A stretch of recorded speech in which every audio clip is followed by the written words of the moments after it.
Good morning and welcome to the Norwegian Cruise Line Holdings fourth quarter and full year 2024 earnings conference call. My name is Maria and I will be your operator. At this time, all participants are in a listen-only mode. Later, we will conduct a question and answer session and instructions for the session will follow at that time. If anyone should require assistance during the conference, please press star, then 0 on your touch-tone phone. As a reminder to all participants, this conference call is being recorded. I would now like to turn the conference over to your host, Sarah Inman. Ms. Inman, please proceed. Thank you, Maria, and good morning, everyone. Thank you for joining us on our fourth quarter and full year 2024 earnings and business update call. I'm joined today by Harry Sommer, President and CEO of Norwegian Cruise Line Holdings, and Mark Kempa, Executive Vice President and Chief Financial Officer. As a reminder, this conference call is being simultaneously webcasted on the company's investor relations website. We will also make reference to a slide presentation during this call, which can be found on our website. Both the conference call and presentation will be available for a replay for 30 days following today's call. Before we begin, I would like to cover a few items. Our press release with fourth quarter and full year 2024 results was issued this morning and is available on our website. This call includes forward-looking statements that involve risks and uncertainties that could cause our actual results to differ materially from such statements. These statements should be considered in conjunction with a cautionary statement contained in our earnings release. Our comments may also reference non-GAAP financial measures. A reconciliation to the most directly comparable GAAP financial measure and other associated disclosures are contained in our earnings release and presentation. With that, I'd like to turn the call over to Harry Sommer. Harry? Thank you, Sarah, and good morning, everyone. I'm pleased to be here today to share our exceptional fourth quarter and full year 2024 results. Throughout 2024, we remained laser-focused on our vision of having our guests vacation better and experience more. I am thrilled with the enhancement to our product offering and guest experiences, and I'm particularly excited about the groundbreaking innovations to our ships debuting in 2025, Norwegian Aqua and Oceania's Allura. Our strong execution throughout the year has led to outstanding financial performance with record results on the top line for revenue and net yield, which, once again beating guidance, when combined with our disciplined cost control initiatives, drove our margins up almost 500 basis points and resulted in record adjusted EBITDA. These results demonstrate that the initiatives supporting our charting the course strategy are paying off and position us firmly on track to achieve the 2026 financial and sustainability targets that we introduced this past May. Our charting the course strategy, with its vision to have our guests vacation better and experience more, guided our transformational achievements in 2024. Under the strategic framework built on our 4 pillars of people, product, growth platform, and performance, we delivered on significant initiatives across our 3 brands, set ambitious long-term financial targets, and announced a historic fleet expansion program. I'll begin my remarks today by walking through key highlights and progress across each of our 4 pillars and our sustainability strategy, which underpins charting the course. Lastly, I will comment on the demand environment and how our offerings continue to drive record guest satisfaction scores, all while maintaining disciplined cost management, the balancing of return of investment and return on experience, or ROI and ROX as we like to call it. I'll then turn the call over to Mark, who will provide more detailed commentary on our results and discuss our outlook for 2025. Starting on slide 4, I want to emphasize how our cultural transformation has been a driving force behind our success in 2024. The introduction of our value anchors set the foundation for the behaviors we prioritize as an organization. This shift in mindset has enabled us to achieve remarkable results across all aspects of our business, both shoreside and shipboard. Our team members have embraced these changes with enthusiasm, and the successful implementation of our charting the course strategy demonstrates that when we align our culture with our business objectives, we can create meaningful change. As I look ahead to 2025, I am confident that the cultural foundation we have built will continue to accelerate our transformational journey. Moving to slide 5, I'm particularly proud of the significant brand enhancements we achieved in 2024. For example, we successfully rolled out a repositioning campaign for our largest brand, Norwegian Cruise Line's Experience More at Sea. This new brand position underscores NCL's commitment to providing guests with more variety, more elevated offering, more of what they love, and more value while vacationing with Norwegian Cruise Line. We also made important investments in our guest experience. A prime example is the now completed fleet-wide rollout of Starlink Wi-Fi, significantly improving the bandwidth, speed, and reliability of onboard internet. We've also expanded our itineraries with additional ports of call across the fleet, as well as enhanced dining and entertainment options, as well as new and exciting onboard activities and shore excursion offerings. During the year, we formed strategic partnerships that enhance our brands, including Norwegian's partnership with the National Hockey League and Regent's partnership with Aston Martin Aramco Formula One team. These initiatives, among a myriad of other enhancements during 2024, underscore our commitment to aligning product offerings with what our guests value. Flipping to slide 7, I want to highlight our significant achievements in our long-term growth platform pillar during 2024. Historically, measured capacity growth has driven outsized revenue and earnings growth. And with our most comprehensive new build order in our history announced last April, on top of the existing orders in place, we are set up to continue creating real long-term value for both our customers and our other stakeholders. With a total of 13 ships on order, we are set to significantly enhance our offerings and guest experiences further across all 3 brands, allowing us to significantly leverage our scale and strengthen our commitment to innovation and outstanding guest experiences while continuing to maintain measured and disciplined capacity growth, allowing us to continue to drive outsized revenue and earnings growth. Looking to 2025, we are excited to introduce 2 state-of-the-art vessels to our world-class fleet. Norwegian Aqua, debuting in April 2025, represents an evolution as the inaugural vessel of our next-generation Prima Plus class and will be 10% larger than the first Prima class ship and have improved fuel efficiency. I can't wait to sail on Aqua in April and experience the groundbreaking attractions, especially the innovative Aqua Slide Coaster, the first ever hybrid attraction that combines the thrills of a roller coaster with the rush of a water slide, along with other amenities such as a larger pool deck, reimagined dining experiences, new entertainment, including our immersive Prince tribute show, Revolution, a celebration of Prince, enhanced spa services, a 3-bedroom duplex suite, and brand new activities in our innovative game zone and a glow court, which will set new standards for guest entertainment at sea. She's truly breathtaking.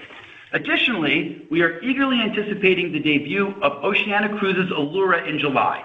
This magnificent vessel exemplifies our commitment to upscale cruising, featuring meticulously crafted designer suites, sophisticated lounges, and of course, world-class dining venues that Oceania is known for, including the reintroduction of our signature French restaurant Jacques, which is a crowd favorite with our guests. Finally, let me highlight some significant investments in our private island strategy, particularly at Great Stirrup Cay. We are making a critical investment in a new 2-ship pier scheduled to open in late 2025. This strategic enhancement at one of our highest-rated ports will be a game-changer for our guest experience. With the infrastructure upgrade, we anticipate welcoming over 1 million guests to the island in 2026, a significant increase from the approximately 400,000 guests that visited in 2024, and supported by a shift to a more Caribbean deployment beginning in late 25. Looking ahead, this positions us well to make targeted investments to further enhance both the guest experience and financial returns from this premier destination. We are committed to establishing the island as a cornerstone of our Caribbean offering, ensuring an exceptional and unforgettable experience for our guests. Let me now turn to our 4th pillar, exceptional performance. As shown on slide 7, our record-setting results in 2024 stem from 4 key factors: delivering outstanding vacation experiences, execution from shoreside and shipboard teams, strategic initiative advancements, and disciplined cost management. This execution, combined with strong market demand throughout the year, sets us up well to achieve our charting the course targets. I am proud to report that we generated record revenue, record net yield growth, and record adjusted EBITDA in 2024, significantly surpassing even our own initial and repeatedly upwardly revised projections throughout the year. While Mark will provide more detailed commentary shortly, I would like to highlight some of our financial achievements for the year. Net yield increased a record 10% in 2024, surpassing our initial February guidance by 450 basis points. This outstanding overperformance reflects strength across all brands and itineraries, complemented by strong onboard spend. These results not only validate our strong execution and positioning, but also underscore the strong consumer demand for cruise. While 2024's exceptional performance sets a historic benchmark, we expect further growth to align with our growth algorithm of low to mid-digit yield growth. Last February, we announced our cost-saving targets aiming to maintain flat unit costs through 2024. Today, I'm proud to report that we were able to accomplish this ambitious goal through rigorous cost management and a fundamental shift in our organizational culture while maintaining our excellent guest experience. Our performance is particularly noteworthy as we achieved an approximately 900 basis point spread between our unit costs, excluding the dry dock impact, and our net yield in 2024. And these results are just the beginning. The momentum from our cost containment initiatives, from increased efficiencies, elimination of waste, and more strategic purchasing, has created palpable excitement throughout the organization, and we remain committed to building on this foundation as we move through 2025 and beyond. But more importantly, we have been able to do this and enhance the guest experiences, with all three brands recording record guest satisfaction scores in 2024. 2024's impressive results demonstrate that our strategic initiatives and algorithm are delivering as planned. Our adjusted operational EBITDA margin expanded by nearly 500 basis points to 35.5%, while our adjusted ROIC improved 320 basis points to just under 11%. Notably, our net leverage ratio decreased 2 full times to 5.3 times, making significant progress on strengthening our balance sheet. These metrics clearly show that we are on track to achieve our 2026 Charting the Course targets and validates both our strategic direction and execution capabilities. Moving to slide 8, sustainability underpins our entire corporate strategy, and our Sail and Sustain program continues to drive positive environmental and social impact through its 5 key pillars: reducing environmental impact, sailing safely, strengthening communities, empowering people, and operating with integrity. In 2024, we received notable recognition for our efforts, including the ESG Leader Gold Award and an A rating from MSCI. Operationally, we've made significant progress with nearly half of our fleet now tested with biodiesel blends, targeting 60% by the end of this year. We're also continuing to invest in shore power capabilities, with almost 60% of our fleet equipped to connect when appropriate shoreside infrastructure is available. We were the first to connect in the Port of Seattle at Pier 66 during the 2024 cruise season, and partner with Port Miami to launch the first major shore power installation on the U.S. East Coast. Switching to slide 9, I'm pleased to report continued exceptional customer demand across our portfolio through the fourth quarter, which drove net yield up 9%. Throughout the year, our strategic execution in this robust demand environment delivered outstanding results.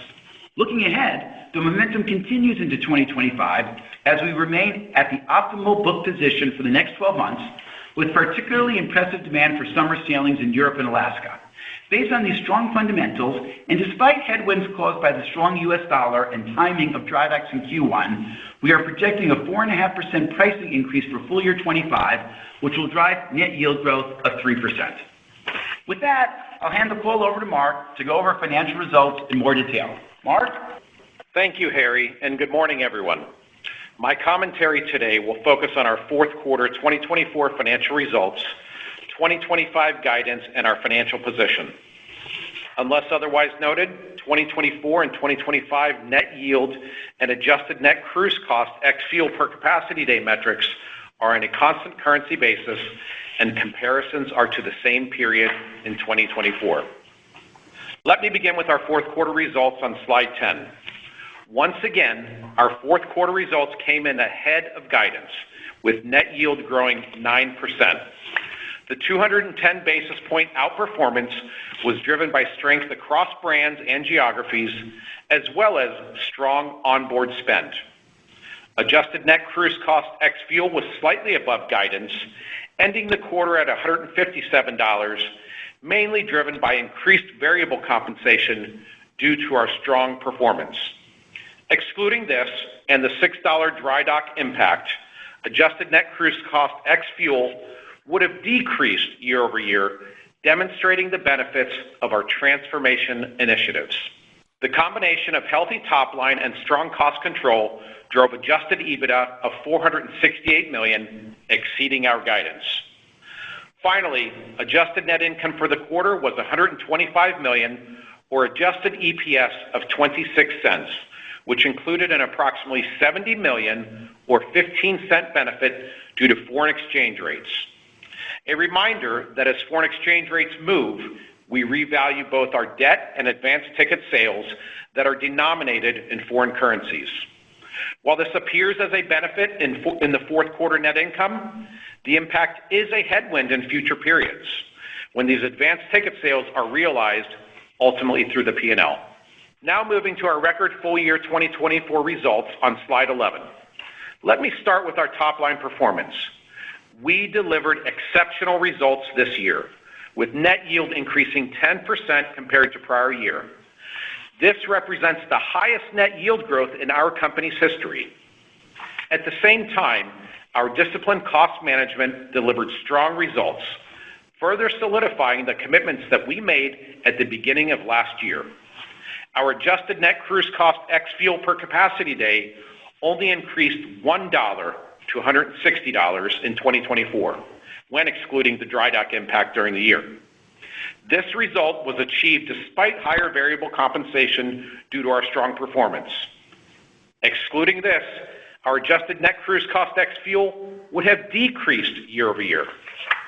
I am extremely proud of the significant progress we have made to streamline our cost base during the year, demonstrating our focus and commitment to our margin enhancement initiatives while still delivering an exceptional guest experience, and we expect this to continue in 2025 and beyond.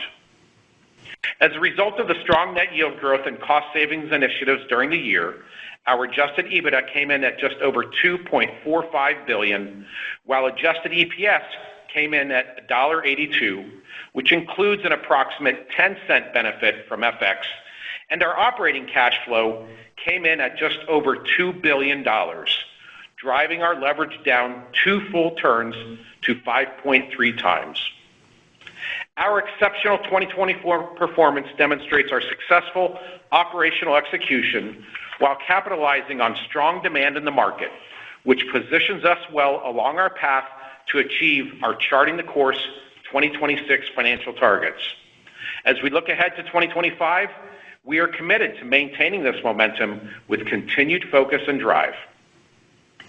Moving to slide 12, let me walk you through our 2025 outlook, starting with the first quarter. In the quarter, we are projecting pricing growth of 3.6% and net yield growth of 0.5%. The underlying drivers of this growth rate are occupancy is expected to be down 3% year over year, coming in at just over 101%. As we discussed in our prior earnings call, we have 2 large ships, Norwegian Breakaway and Norwegian Bliss, that are repositioning from the Caribbean to Europe for dry docks during the quarter. As a result, we have a 71% increase in repositioning capacity days during the quarter. These sailings naturally have a lower load factor than sailings in those vessels' typical deployment in the Caribbean. To address these challenges in the future, we have established agreements with shipyards in the Caribbean that will allow us to perform dry docks closer to our core operating regions, reducing the need for lengthy repositioning sailings going forward. Turning to pricing, we face a challenging year-over-year comparison. In the first quarter of 24, we delivered exceptional net per diem growth of 13%, driving a 16% net yield growth. Despite this challenging comparison, we expect pricing to increase 3.6% in the first quarter of 2025. This growth is particularly notable given that along with lower load factors, repositioning sailings typically generate lower prices as compared to typical itineraries. And finally, looking to the last 3 quarters of 2025, where deployments are more normalized, we expect our net yield to grow at a healthy 3.5%, driven by strong 4.6% pricing growth on the back of 7% capacity growth. Turning to adjusted net cruise cost ex-fuel, we expect Q1 growth of 3.9%, which includes an $8 impact of increased dry dock capacity days and related costs in the quarter. Excluding this, adjusted net cruise cost ex-fuel is expected to be up 2.1%, which is below inflation and higher than our cost growth for the remainder of the year due to costs associated with the delivery of Norwegian Aqua. Our unit cost growth will normalize going forward as we anticipate no meaningful dry dock impacts on our full-year adjusted net cruise cost comparisons. We expect adjusted EBITDA to come in at $435 million and adjusted EPS at 8 cents. Looking now at the full year, net yield growth is expected to be approximately 3%. This growth is mainly driven by strong performance from our largest brand, with more modest growth rates at our other brands that are absorbing outsized capacity growth. The recent appointment of our Chief Luxury Officer positions us well to enhance yields and margins across these brands going forward. Driving more into the cadence of net yield throughout the year, we expect a temporary moderation in growth in the first quarter due to factors that I previously mentioned. The subsequent 3 quarters, which better reflect our core business operations, are projected to grow at approximately 3.5%, primarily driven by strong net per diem growth of approximately 4.6%, which is in line with our long-term algorithm. Turning to unit costs, building on our strong cost control performance in 2024, we intend to continue this momentum into 2025 and are targeting our adjusted net cruise cost ex-fuel to grow by 1.25%, well below anticipated inflation rates. This low unit cost growth comes after a year of only 1% cost growth and is a testament to our culture change and disciplined execution. This success is driven by the Transformation Office's ongoing strategic initiatives, which continue to identify and implement sustainable efficiencies across our organization, but that do not impact the guest experience. These efforts are not just short-term fixes. They represent structural changes that will generate value for years to come. Now, I want to give you some detail on the timing of costs throughout the year. As I previously mentioned, the first quarter is the only period where we face year-over-year comparison impacts from dry docks and a related decline in capacity days, as well as the delivery of Aqua. For the remainder of 2025, we expect to have essentially flat unit costs, reflecting our continued focus on efficiency and strong cost discipline. The spread between our net yield and unit costs for the last 3 quarters of the year will reach approximately 300 basis points.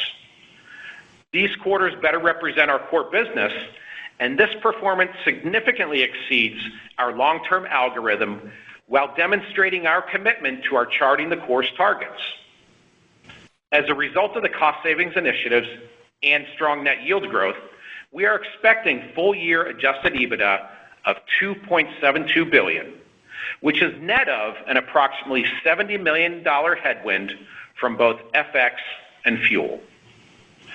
Adjusted EPS for the year is expected to be $2.05, setting us up well to achieve our 2026 charting the course targets. Similar to adjusted EBITDA, adjusted EPS also includes an approximately $70 million or 15-cent headwind from both FX and fuel. Moving on to our margins on slide 13, the combination of a more efficient cost structure and strong top-line growth drove significant margin enhancements in 2024, with adjusted operational EBITDA margins improving almost 500 basis points to 35.5%. For 2025, we expect our margins will continue to strengthen, reaching approximately 37%. These improvements position us well to achieve our 2026 Charting the Course margin target of approximately 39%. On slide 14, I discussed our balance sheet and debt maturity profile. In 2024, we made important strides in liability management and strengthening the balance sheet. We began in March refinancing our backstop commitment from secured to unsecured and repaid $250 million of 9 3/4 senior secure notes due 2028, our highest rate debt at the time. We continued in September with the refinancing of $315 million of notes due December 2024, with 6 1/4 unsecured notes due 2030, with the remaining balance of the $250 million paid at maturity. More recently, in January of this year, we successfully issued $1.8 billion of 6 3/4 unsecured notes due 2032, which were used to replace $600 million of secured debt with unsecured debt, and $1.2 billion to refinance a portion of our 5 7/8 notes due 2026. We also upsized our revolving credit facility to $1.7 billion and extended its tenor with improved terms. Through these strategic transactions, we have optimized our collateral utilization, further strengthening our capital structure while supporting our growth trajectory. The rating agencies are also taking notice of our progress, with both S&P's and Moody's recently upgrading our credit ratings with a positive outlook. Moving to leverage on slide 15, the company has been delivering on its track record of net leverage reduction. During 2024, we reduced our net leverage 2 full turns, ending the year at 5.3 times. We are confident we can continue making meaningful progress on this front going forward, driven by our organic cash generation and scheduled amortization payments. Looking to 2025, we expect to bring down net leverage to approximately 5 times or better. This comes after net leverage temporarily increases to 5.7 times in the first quarter due to the delivery of Aqua in March. Ending the year at approximately 5 times or better demonstrates the company remains on track to achieve our 2026 target of the mid-4s, and I am confident that our continued focus on deleveraging will further strengthen our balance sheet and create value for our shareholders in the many years to come. With that, I'll turn it back to Harry for closing remarks. Thank you, Mark. Looking at slide 16, I want to take a moment to once again recognize the significant progress that we made during 2024 on our key Charting the Course financial targets. Adjusted operational EBITDA margin improved approximately 500 basis points. Adjusted EPS grew by 161% to $1.82. Net leverage declined 2 full turns, and our adjusted ROIC ended up 320 basis points at just about 11%. These exceptional results were made possible through the dedication of over 40,000 employees who worked tirelessly to provide our guests with memorable vacations at great value. It is truly an honor to work side by side with this outstanding team and witness what we can accomplish together. At our Investor Day back in May, we set our 2026 targets based on a straightforward, executable plan backed by an experienced management team, outstanding staff, a clear strategy, and a performance-driven culture designed to drive meaningful results in shareholder value and an extraordinary guest experience.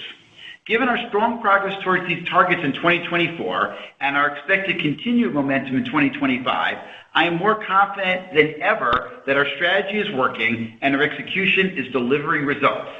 I look forward to what 2025 will bring as we continue charting our course towards our bright future. With that, we will now move on to the question and answer portion of the call, and I will hand the line back to our operator. Thank you. At this time, we will be conducting a question and answer session. If you would like to ask a question, please press star 1 on your telephone keypad. A confirmation tone will indicate that your line is in the question queue. You may press star 2 if you would like to remove your question from the queue. We ask that analysts limit themselves to one question and a follow-up so that others may have an opportunity to ask questions. For participants using speaker equipment, it may be necessary to pick up your handset before pressing the star keys. One moment, please, while we poll for questions. Our first question comes from Lizzie Dove with Goldman Sachs. Please proceed with your question. Hi there. Thanks for taking the question. My first question is on bookings color. You did give some color, which I appreciated, but wondering if we could go a bit deeper and just talk about, the different brands. You made a comment about, maybe the biggest brand performing the best and some of the luxury brands maybe lagging a little bit with the capacity growth. Curious if you can expand on that, and then anything about the different geographies and, cadence of 2Q through 4Q. Good morning, Lizzie, and thank you for the question. Listen, I think we're reasonably happy with our booking pace that we've been seeing both in Q4 and for the first 2 months of the year. I think we referenced in our prepared remarks that we're particularly happy with Europe and Alaska, which have really outperformed for us for the summer period for this year. I think by brand, again, in our prepared remarks, we referenced the fact that our luxury brands are just a little slower than we would have liked, and in exchange, the NCL brand has been performing a little bit better, but nothing major. It's not a huge shift from one to another. I think bookings are where we need them to be, and I'll say steady as she goes. Perfect. That's helpful. And then obviously the 2024 results ended up being so much better than you thought initially, and a much bigger delta between, yield growth and cost growth than you kind of started out thinking. I'm curious how much of that is a pull forward versus just actual kind of overachievement of those cost savings, or putting it a different way, you've talked about the $300 million in the past between, back then and 2026. Is there kind of more upside to that, or how should we kind of be thinking about that? So I'll give some broad color, but then I'll turn it over to Mark for some more specifics on this question.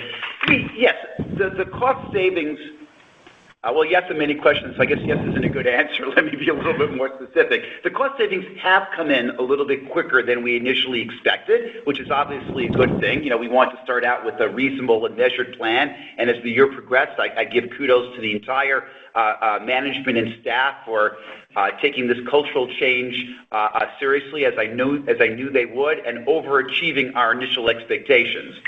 Mark, I'll let you comment on the pull forward and what that means for 2025. Yeah. Hi, good morning, Lizzie, and thanks for the question. Look, we've been pretty consistent. We targeted a $300 million efficiency program over 3 years. We did accelerate or overachieve on some of that in year one. That said, we continue to harvest and we continue to see opportunities in both 25 and 26.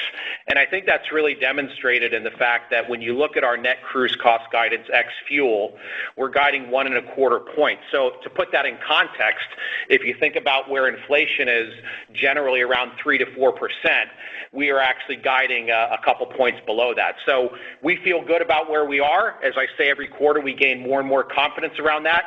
And everything we're doing is really streamlining and gaining more efficiencies, all on the premise without impacting the guest experience.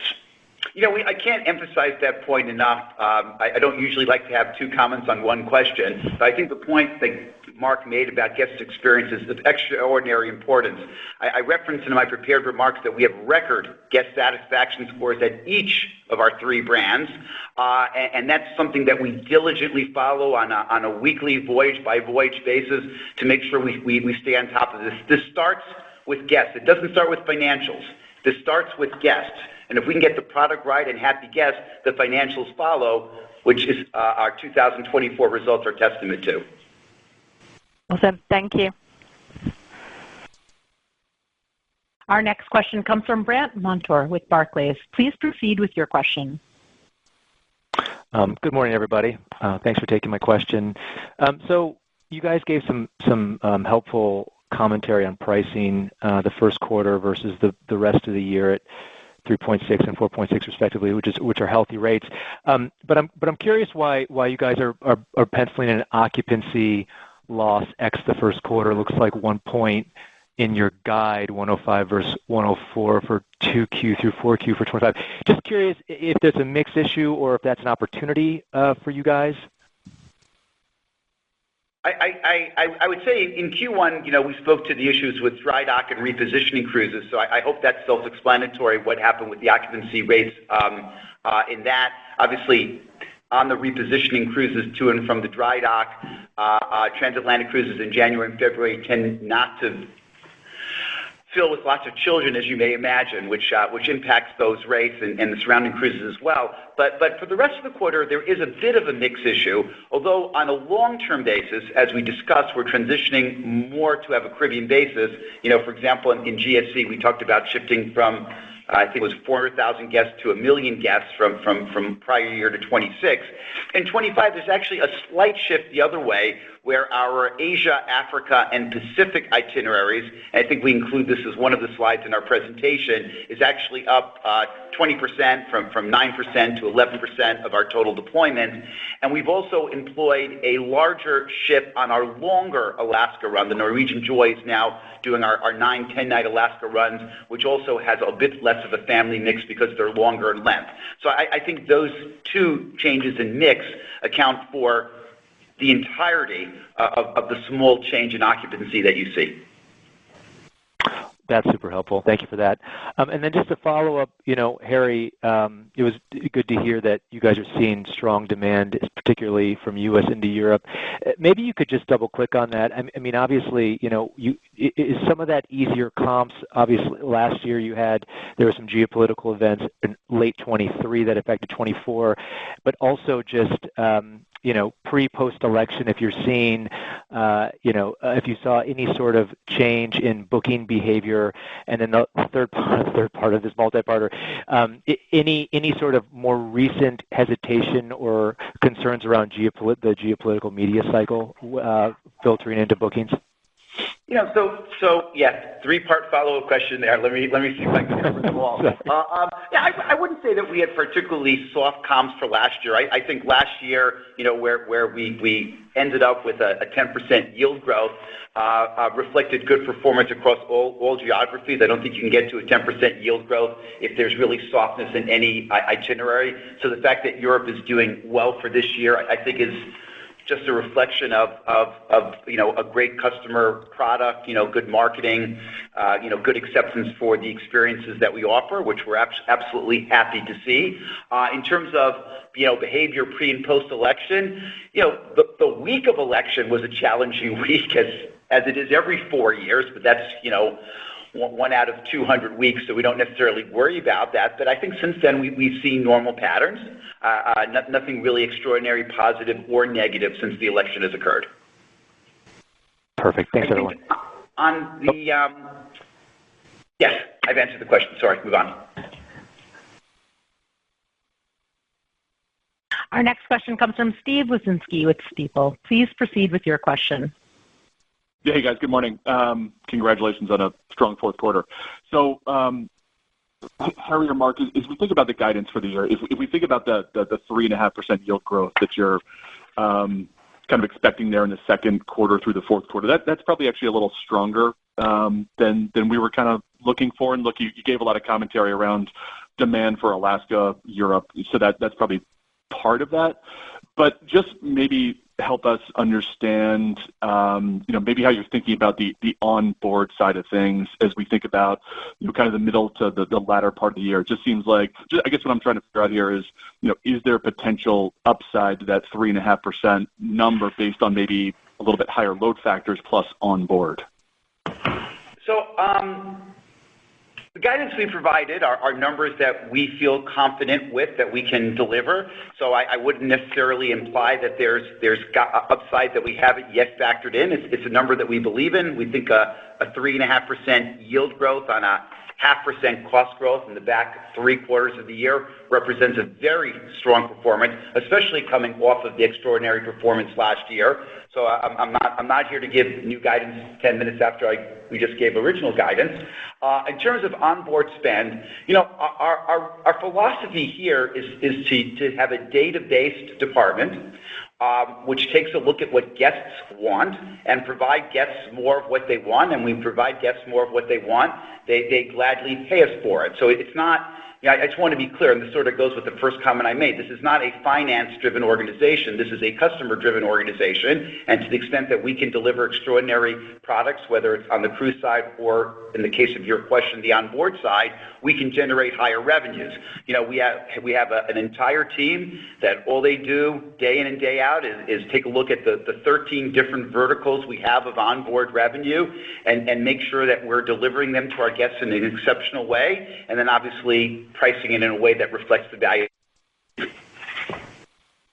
Okay, thanks for that, Harry. And then second question, maybe a bigger picture question around your capacity growth. And Harry, obviously you have a decent amount of capacity coming online over the next, let's call it 5 to 10 years, being very evenly spread out. But maybe wondering how you're thinking about the retirement side of things, given if I kind of look at your fleet, you've got a handful of ships that are now in, let's call it that 25 to 30 years age range. So is that something you guys are starting to to contemplate? Obviously we always look at what the market is out there, but I'll just point out that our oldest ships in our fleet are from 98 and 99, so none of them have reached yet 30 years, and we believe our ships can even perhaps get to 35 years or beyond. So there still is a little bit of room there, if you will, before we have to be more aggressively considering ship retirements. We have also been very aggressive. One of the blessings of coming on after the previous CEO, which was a huge believer in investing in our product, is our ships are extraordinarily well maintained. I too visit them on a regular basis, and I'm very pleased with even the older ships in our fleet, how well they have stood up. So I don't think that there's anything imminent coming, but of course we always keep our eye open. I think Mark wants to add to my comments. Yeah, and I think Steve, around that that question is, I think when you look at our prepared remarks and some of the activities that just occurred in January or around our revolver and related collateral, structurally that puts us in a position where we can actually be in a position down the road should we desire to start disposing of vessels. Again, not indicating we're on that path, but it allows us to explore that and set some of our strategy around that. So I think we have much more flexibility now than we had before, but it sets us well up into the future for the best outcome. Okay, yeah, Mark, that's what I was trying to figure out. Thanks for the color, guys. Appreciate it. Of course, thank you. Our next question comes from Dan Politzer with Wells Fargo. Please proceed with your question. Hey, good morning, everyone. Thanks for taking my questions. I want to just follow up on Europe and maybe ask the question in a bit of a different way. How would you classify demand there versus Caribbean, given seemingly different supply and demand dynamics in those markets? And can you maybe talk about the impact of the strong FX and strong dollar, and if that's also providing some ongoing tailwind as it relates to demand? We've been seeing the strong demand in Europe for the entire booking season, even going back to, last summer when summer 25 would have started booking. So I don't think it's particularly related to the strong U.S. dollar. I think it just is reflective of, as I mentioned in one of the previous questions, the great product offering that we have and the good marketing messaging that we get out to our guests. So I haven't really seen that much change as the U.S. dollar has strengthened since the election. Versus Caribbean, listen, obviously we've pulled out Europe and Alaska, so we're really, really happy. But I'll just point out that at least during the summer, Caribbean is a very small part of our deployment. It gets down to about 9% in Q3. So the fact that we didn't necessarily point out Caribbean doesn't necessarily reflect a weakness. I point to Alaska and Europe because on a combined basis, they're well over half of our deployment in the summer, and that's what we're focused on and particularly happy with. And Dan, as you think about that with the comments around the dollar, most of the vast majority of our guests are spending in U.S. dollars. They're purchasing their cruise ticket in U.S. dollars and their excursions. So yes, while there could be some minor benefit around a stronger dollar, I don't think it's a huge driver one way or the other. Other than the fact I would be remiss if I didn't remind the group today that we do see a impact from that in our overall earnings per share as a result of the stronger dollar. So, but that said, I think we're feeling good with those markets. Got it. That makes sense. And then, look, there's obviously been some headlines lately from the current administration on taxation of the cruise industry. I don't know to what extent you could comment, but if there's anything you could kind of opine on, whether it relates to your exposure, level of operating income that you could be risked, and maybe talk us through some of the puts and takes, or even a history lesson on this area of the tax code. I'll study the history lesson, but I'm happy to talk about the current environment. It's funny, we had an over-under how many questions into the earnings call would this tax thing come up. Of course, we're the first cruise line that has reported since the Commerce Secretary comments a little while back. Listen, this thing with 883 is really, really complicated, and would obviously require legislative action to change. Considering how many moving pieces they are, and the complexity of our business, and the complexity or the variety, if you will, of our deployment, and the relatively short amount of time our ships are in U.S. waters, it's really hard for us to speculate on what this would mean to us. So I won't. Perhaps over time there'll be more clarity on what's going on, and we'll see then. But I will say that I'd be remiss if I didn't point out to some of the positive things that are coming out of the administration. I think this push for sustained peace in the Middle East and potentially between the Ukraine and Russia can be a significant tailwind for us in 2026. And I'll take Russia as an example. In our summer 26 deployment, we have 1/3 of our fleet, 11 ships, that are going to be based in Northern Europe. And that's all without St. Petersburg being available. If St. Petersburg was to become available for the summer 26 season, I think as a company with 1/3 of our fleet based in that region of the world, we could disproportionately benefit from positive things in that region. So, of course, as a human being, I hope for peace for purely humanitarian reasons, but as a cruise operator, we think this can provide us a unique opportunity for the summer of 26, or if not for the summer of 26, for the summer of 27. We're here for the long term, and we are very pro the work that the administration is doing in trying to bring peace to those two regions. Thanks. That's really helpful perspective, and hopefully you guys hit the unders on the number of questions. Thanks. Our next question comes from James Hardiman with Citi. Please proceed with your question. Hey, good morning. Quick follow-up on, I think it was Brent's question earlier on occupancy. A lot of the color that you've given us would seem to suggest that the yield headwind from occupancy this year, it sort of feels more one-time-ish. So maybe, as we think about the go-forward occupancy rate, I mean, you did 105% roughly in 2024. That's going to be mid-103 range in 25. What's that look like you did 107 in 2019, I might add. But what does that look like in 2026 and beyond? It's a little early for us to give guidance for 2026, but I think the general comment that we may have a mild tailwind on occupancy in 2026, I think is a correct way to look at things. We'll have a little less Asia, Africa, Pacific deployment. We'll have a little more Caribbean deployment, a little more shorter Caribbean deployment, as we talked about our ramp up, for example, of visitors to GSC. So I think it is fair to expect a mild tailwind coming into 26, but it would be premature for me to comment by exactly how much that would be. Got it. Totally fair. And then, along the same lines, obviously it's pretty early for 2026, but you guys do have these, charting the course targets that are out there. And so if I just look at, 2025, the guide is for about 13% earnings growth. That reaccelerates in 2026 to get to that 245. That's about 20% earnings growth. Obviously, capacity is accelerating. a bit. Is there anything else worth calling out, or what else would you call out? Let me ask the question that way. Obviously, you've got Great Stirrup Cay coming online, which should be a benefit. I didn't know if there's any sort of below-the-line opportunities. Occupancy sounds like it's going to be a little bit better. So just sort of bridge the gap between where you're guiding 25 and where you've targeted 26. I'll make a specific comment and then a general comment. I know you referenced the 13% improvement in EPS from 24 to 25, but I'll point out that if you adjust for the FX change that Mark talked about in his commentary, it actually represents a 29% increase in EPS year over year on an FX adjusted basis.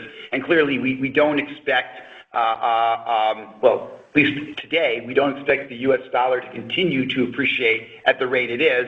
So that would make the 26 earnings growth actually a lower bar than the 25 earnings growth, not a higher bar. But I'll go back to our general, if you will, algorithm that we believe, moderate capacity growth with low to mid-single-digit yield growth, sub-inflationary cost growth, all will lead to improving margins, strong cash flows, delevering balance sheets, and will 100% allow us to achieve our charting the course targets in 2026. Got it. That's good color. Thank you. Our next question comes from Vince Ciepiel with Cleveland Research. Please proceed with your question. Great, thanks. I wanted to come back to Great Stirrup. I don't know if did I catch the number right, that maybe it'd be 1 million passengers in 26. It sounded a little bit higher maybe than previous targets. And what percentage of capacity do you envision stopping there in 26? And any way to frame up the potential yield benefit you might see from Great Stirrup? So 1 million passengers in 26, yes, you did hear that correctly. Yes, that is slightly higher than what we had previously talked about as we've now completely finalized our 26 deployment. So we're giving you the latest and most accurate numbers. I believe we're scheduled to have just over 3 million guests next year. Mark, can you help me with that one? Yeah, over 3 million guests. So this would represent, say, 30% of all our guests would include a visit at Great Stirrup Cay. It'd be a little bit premature for me to comment again on 26 guidance, so I won't comment on any yield benefit. But obviously, if we didn't think it was worth going there, we wouldn't. And Vince, keep in mind, what we've announced so far is that we are completing the pier in the fourth quarter of this year. And most importantly, what that's going to allow us to do is deliver the product that we've actually sold to the customer. So I think that number one will be an overall just brand tailwind. But again, we will have more throughput in there in FY26. But I agree with Harry, it's a bit too premature to talk about what the yield benefit could be simply from adding a pier. Thanks. That's helpful. And then, to the earlier comments on, hoping for peace and what that could mean for numbers, I thought that was a helpful way to quantify St. Petersburg. Any thoughts on what Middle East or Red Sea kind of opening up could mean? How quickly things could adjust? Is that more of a 27 opportunity at this point, or could there be any lift to 26 if things got a lot better faster there? Yeah, so I think you have it exactly right. I mean, unlike, Northern Europe, where we have 11 ships positioned there already, so I'm not saying it would be easy, but it would be reasonable for us to adjust itineraries to take advantage of an opening in St. Petersburg if and when it was to happen. And clearly in 27, we will also have something like 11 ships or a third of our fleet there. So even if we miss the opportunity in 26, there's a longer-term tailwind in 27. Middle East is a little bit more complicated because that's part of a deployment program where we position ships between the summer and winter. So we would not, change our deployment to take advantage of a Red Sea Middle Eastern opening in the short term. I agree with you that likely would be more of a 27 item as you suggest. Thank you. As a reminder, if you would like to ask a question, please press star 1 on your telephone keypad. Our next question comes from Connor Cunningham with Melius Research. Please proceed with your question. Everyone, thank you. Just going back to the book position commentary, I was under the impression that there may be some changes in inventory management. Can you just talk a little bit about that, what you're doing this year versus last year? It just seems like there's an opportunity to better utilize price. Just trying to understand that a little bit better. Thank you. Yeah, good morning, Connor. Look, I think what we've said and what we've continued to say is every year, every quarter, we get better and better at improving our revenue management systems. And yes, while we continue to make what we believe are low-cost technology improvements, that's part of our normal day-to-day business. So that's something we focus on week in, week out, quarter after quarter. It's a never-ending process. As you well know, revenue management is an art as much as it is a science. But I don't think we've indicated that we're doing some sort of sweeping change. It's more of continuous refinement and improvement of our existing processes and technology. Okay, that's helpful. And then was hoping you could just touch on the demographic changes, and you've highlighted a lot of marketing efforts with partnerships, on the deck and whatnot. So, are you seeing an influx of new to cruise and new to brand? Just trying to understand how the ROIs are on the marketing campaigns as you change some stuff. Thank you. I thank you for the question. I can't point to anything meaningful one way or another. We continue to have roughly the same mix of new to cruise, new to brand, past guests. We're happy with the mix we have today. I'll give the same commentary that Mark gave on revenue management systems, that, we have a team of data scientists that are constantly looking at our marketing efforts, upper funnel, mid funnel, lower funnel, to optimize to the best of our abilities across all three of our brands. We're happy with the direction it's going, but it's a continuous thing that we work on day in and day out. Maria, I believe we have time for one last question. Okay, our last question is from Robin Farley with UBS. Please proceed with your question. Great, thank you. I think on last quarter's call, you had given a little bit of color on your forward bookings. I think a little more detail. I think you had said that price and load factor in each quarter in 2025 was at the same or higher than last year. Could you kind of give us a sense of that, or is there a difference in any of those quarters, kind of how that is compared to last quarter? Thanks. Hi, good morning, Robin. Thanks for the question. Look, I think, rather than focusing on is every quarter at higher load or higher pricing, I think the better question for us is, are we at our best optimal booked position, whether it's on a 12 or 15 or 24-month basis? And I think the resounding answer to that, based on our commentary, is yes, we are in what we believe is our optimal booked position. We are focused on delivering the best economics out of the customer. We are not necessarily focused on the minutia between each quarter. Yes, obviously we monitor that, but you want us to be in our best optimal position versus thinking about any sort of records or anything like that. So no change in thinking, or no change in our forward outlook, simply really focusing on what we believe important and is that optimal range. Okay, great. Thank you. And then just a quick follow-up on a totally different topic. And I think I probably know what your answer will be, but just to get your official sort of thoughts about the river cruise business. Some others have been looking at that for the first time. And I assume your focus and your balance sheet is mostly going to be, really just focused on your core business and a lot of things you want to do in your existing business. But thought I'd get your official thoughts on that. Thanks. Yeah, Robin, thank you for the question. I think that's exactly right. We have, I think, one of the most robust order books in the industry with 13 future ships on order, 2 being delivered this year, a book that extends out for the next decade. We are very passionate about what we do. We're very passionate about what we do today because we do it well, and we can deliver outstanding financial performance by delivering a great guest experience. And we are putting all our efforts behind continuing to do that. If there are other brands that want to do something else, I leave that with them. But for our company, we are very happy with our current strategy and direction. Great. Thank you very much. So once again, I want to thank everyone for joining us today. We'll be around all day today to answer any follow-up questions you may have. Thank you all very much and have a wonderful day. This concludes today's conference. Thank you for your participation. You may disconnect your lines at this time.